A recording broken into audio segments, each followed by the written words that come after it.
ក្តៅនៅមុននេះបន្តិចបាទគឺនៅថ្ងៃទី1ខែមេសាឆ្នាំ2026នេះបាទជនបង្កដែលបើករថយន្តសេរីទំនើបជាកូនប្រុសរបស់ស្នងការរងខេត្តបន្ទាយមានជ័យ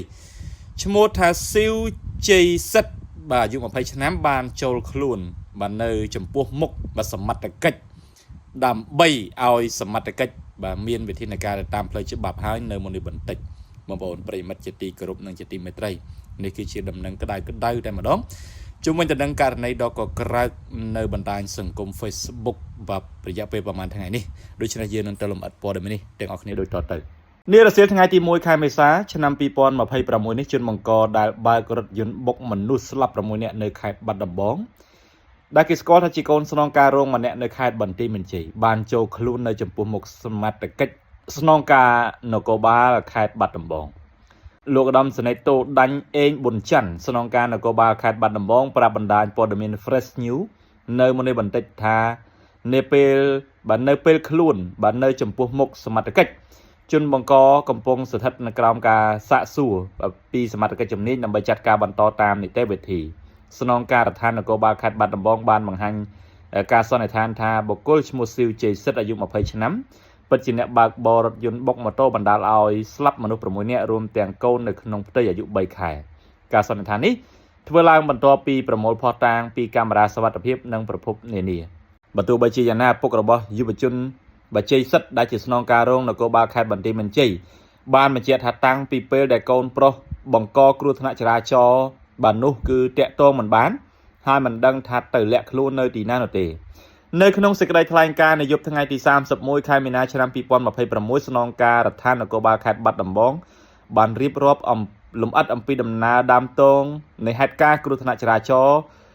ដ៏ប្រឡាយបង្កដោយ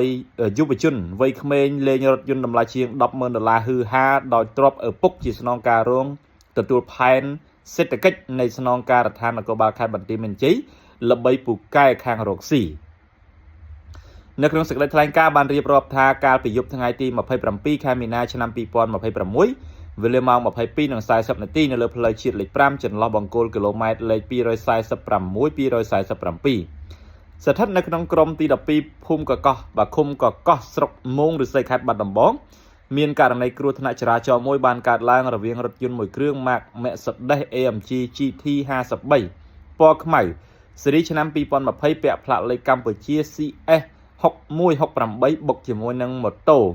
ចំនួន2គ្រឿងដែលម៉ូតូទី1ម៉ាក Honda Dream ពណ៌ខ្មៅពាក់ផ្លាកលេខបាត់ដំបង 1H2105 ជិះគ្នាចំនួន3នាក់បណ្ដាលឲ្យស្លាប់ចំនួន2នាក់និងរងរបួសធ្ងន់ចំនួន1នាក់ប្រុសរីឯម៉ូតូទី2ម៉ាក Honda Dream ពណ៌ខ្មៅពាក់ផ្លាកលេខបាត់ដំបង 1S1965 ជិះគ្នាចំនួន3នាក់បណ្ដាលឲ្យស្លាប់ចំនួន3នាក់បាទប្រុសចំនួន2នាក់ស្រីចំនួន1នាក់សរុបបើជនរងគ្រោះស្លាប់ចំនួន5នាក់បាទប្រុសចំនួន2នាក់ស្រីចំនួន3នាក់ដោយនៅក្នុងនោះស្រីម្នាក់មានកចំនួន3ខែផងដែរតាមប្រភពពីក្រុមគ្រួសារនៃសពនិងរងរបួសធ្ងន់បើចំនួន1នាក់ប្រុសបើជនរងគ្រោះទាំងអស់រស់នៅភូមិកកោះឃុំកកោះស្រុកមោងឫស្សីខេត្តបាត់ដំបងខណៈដែលជនរងគ្រោះបាទជិះម៉ូតូវិលត្រឡប់មកពីមើលការប្រគំតន្ត្រីមួយកន្លែងស្ថិតនៅក្នុងទីរួមស្រុកមោងឫស្សីនារាត្រីនោះសេចក្តីថ្លែងការណ៍បានបន្ថែមថាបន្ទាប់ពីកើតហេតុរួចមកសមត្ថកិច្ចនគរបាលស្រុកមោងឫស្សីរួមសហការជាមួយនឹងសមត្ថកិច្ចនគរបាលការិយាល័យនគរបាលចរាចរណ៍ផ្លូវគោកនៃស្នងការដ្ឋានបានចុះទៅដល់ទីតាំងកើតហេតុអ្នកបើករថយន្តបង្កបាទគ្រោះថ្នាក់បានគេចខ្លួនពីកន្លែងកើតហេតុបាត់ដោយបន្សល់ទុករថយន្តបង្កនៅទីនោះហើយសមត្ថកិច្ចនិងអ្នកជួយសង្គ្រោះនាំអ្នករងរបួសទៅកាន់មន្ទីរពេទ្យនិងអ្នកស្លាប់ប្រកួតជូនក្រុមគ្រួសារសពបានវាស់វែងពិនិត្យកើតហេតុនិងប្រមូលភស្តុតាងនានានៅកន្លែងកើតហេតុតាមរយៈផ្លាកលេខរថយន្តកម្ពុជា CS 6168សមត្ថកិច្ចបានធ្វើការស្រាវជ្រាវស្វែងរកអត្តសញ្ញាណម្ចាស់រថយន្ត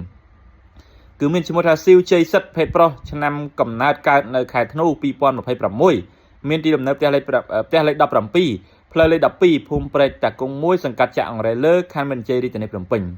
ក្រោយការស្រាវជ្រាវឃើញបែបនេះសមត្ថកិច្ចនគរបាលបានចាត់វិធានការស្រាវជ្រាវស្របតាមជំនាញបើក៏ដូចជានីតិវិធីជាបន្តបន្ទាប់លុះមកដល់ថ្ងៃទី30ខែមីនាឆ្នាំ2026សមត្ថកិច្ចនគរបាលបានតាក់ទងទៅឈ្មោះស៊ីវសុជាតិដែលជាឪពុករបស់ស៊ីវជ័យសិទ្ធដើម្បីឲ្យគាត់សហការបញ្ជាក់ពីករណីនេះក្នុងនោះគាត់បានបញ្ជាក់ថារថយន្តក្នុងហេតុការណ៍គ្រោះថ្នាក់ចរាចរណ៍ខាងលើគឺជាកម្មសិទ្ធិរបស់បាកូនបាទគាត់គឺឈ្មោះ siêu chạy sật bậtประกอบแมนปริมัดเจติกรุบอันนี้คือชิปอดมินอัปเดตบรรทัดแต่ตอนตอนการบางหางขลุ่นระบบชนมังกรได้บานบากบชิบรรดาเอาเมียนมนุษย์ประสรับระหดดอเตอร์ประมุเนี่ยเนื่อยข้างขัดบัตรบองเรื่องนี้คือปอาดอลสมดัจในยุโรปมันตรีสมดัจประเทศรถสเพียไอดอมโอปะในยุโรปมันตรีก็โดยเชียรอบมันตรีกระทรวงมหาดไทยไอดอมพิสันเตมันเดสอสคาแกสนองการนโกบาชีตสนองการนโกบาขัดบัตรบองนั่นคือท่าเมียนกาดดได้ดดเชืองนะบันนกาเอาจุนบังก้อนะบาคือท่าโจครูนตือ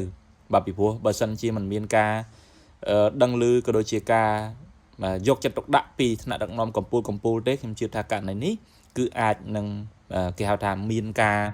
อันตรากมปีปกหรือก็ปี